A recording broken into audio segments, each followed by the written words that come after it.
নিশ্চয়ই ভালো আছেন। এখন চলছে গ্রীষ্মকাল। এই গরমের সময়ে আমরা শৈশবে আসলে গরমের ছুটি পাইতাম স্কুলে, গ্রীষ্মকালীন ছুটি বলে যাকে। এই সময় আমরা নানু বাড়ি যেতাম, সেখানে গিয়ে আম খুঁড়তাম। তো সেইটাকে এটা বহু আগের লেখা একটা কবিতা, যেটা আমার এই হিল্লোল বইয়ের মধ্যে সন্নিবেশ আছে। তো এখন যেহেতু আম খোঁটার টাইম আর গ্রীষ্মকালীন ছুটির শেষ হয়ে গেছে, হয়তো জানি না এখন ছুটি হয়েছে কি হয় নাই, বা এখন দেয় কি দেয় না, দেওয়ার কথা। গ্রীষ্মকালীন ছুটি আগে আমরা পেতাম।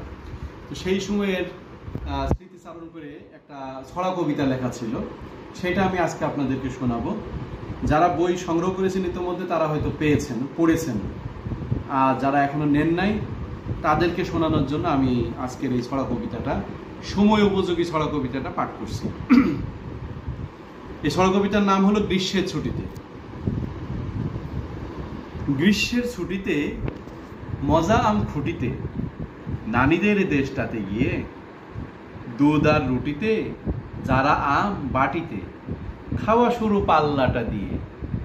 গাছে পাকা আমের আটিটা, কাঁঠালের বাটিটা, নিয়ে শুরু যত কাড়াকাড়ি।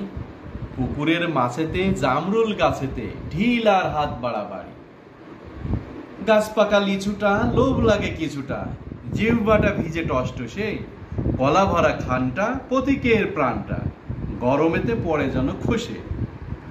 তিল ফুলে মৌমাছি, যেন সেই চৌগাছি, কলাইয়ের ফুলেতে হল্লা। মণ্ডলের গলিটা, পাকা জাম থলিটা, পেড়ে হবে মুখ রাঙা পাল্লা। কচি ফুলো আমরা, গাছে বাঁধা দামড়া, পেড়ে দৌড় ভীষণ ভয় তো। ধরিতে প্রতিবেশী, আনবে শক্ত রশি, বেঁধে রেখে পেটাবে হয়তো। রোদ পোড়া চোখটা, আধা মরা লোকটা, তফাৎটা নেই বুঝি মোটে। শেষ হলো ছুটিটা, ভেঙে গেল জুটিটা, এই মজা আর কভু জোটে।